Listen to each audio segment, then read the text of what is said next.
MCom final EFM paper 5वां management and management accountancy का एक महत्वपूर्ण चैप्टर है मोटिवेशन, अभिप्रेरणा। आज हम अभिप्रेरणा में विलियम आउची की जेड थ्योरी पर चर्चा करने वाले हैं।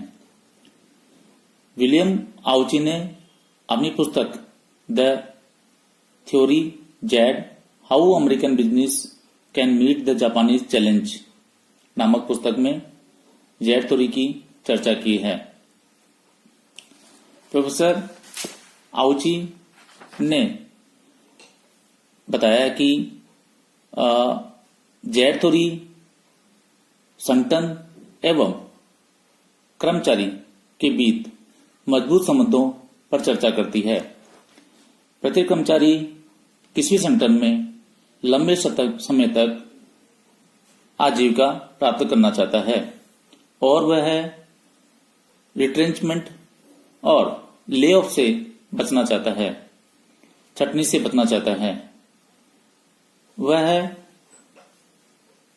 हॉरिजॉन्टल प्रमोशंस की आशा रखता है ताकि सभी लोगों को, अधिकतर लोगों को प्रमोशन का लाभ मिले और उनके जो विकास, करियर विकास का उन्हें अधिकतम लाभ प्राप्त हो। प्रोफेसर आउची ने यह भी बताया कि डिसीजन मेकिंग में, निर्णय प्रक्रिया में कर्मचारी वर्ग को प्रतिनिधित्व दिया जाना चाहिए।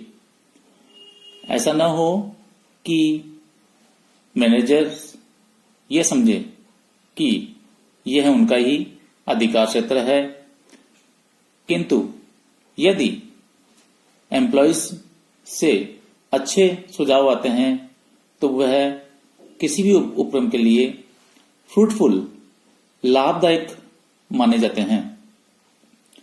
इसके अलावा प्रोफेसर आउची ने इस बात पर भी जोर दिया है कि संगठन का ढांचा अनौपचारिक रूप का होना चाहिए। फॉर्मल ढांचे में कर्मचारियों की सक्रियता कम होती है। एक उपक्रम चार्ट्स विभागों के द्वारा न तय किया जाना चाहिए, बल्कि सहकारिता, कोऑपरेशन और शेयरिंग ऑफ इंफॉर्मेशन, रिसोर्सेज और नियोजन से बना हुआ होना चाहिए।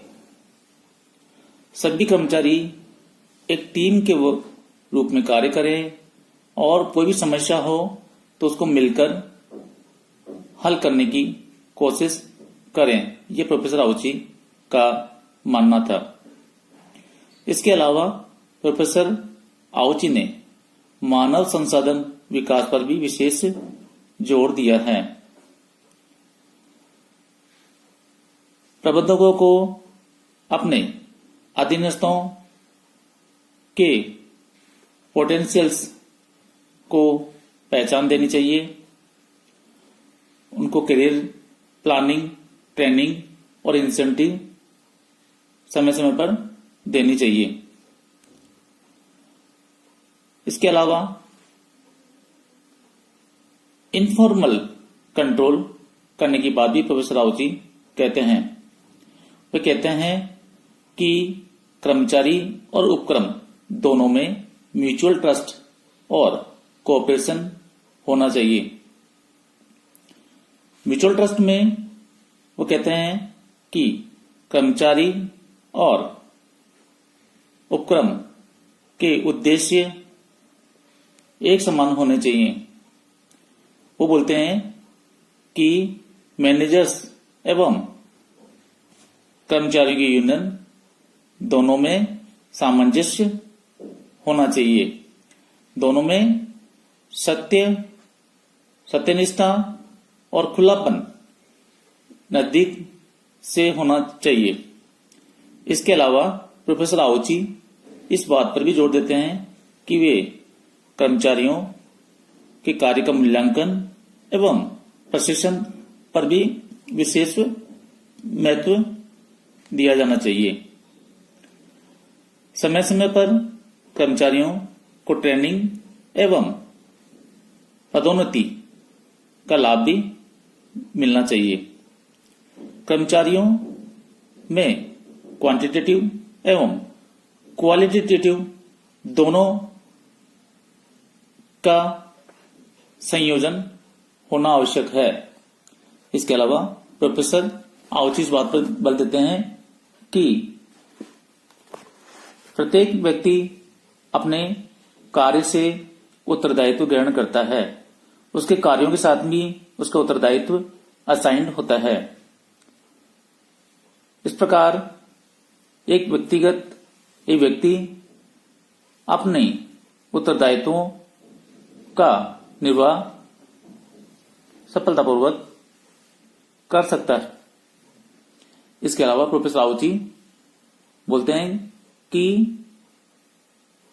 कैरियर पाथ में अर्थात कर्मचारियों में मल्टीपल फंक्शन अनुभव होना चाहिए, जॉब का रोटेशन होना चाहिए, ब्रॉड बेस्ड ट्रेनिंग होनी चाहिए।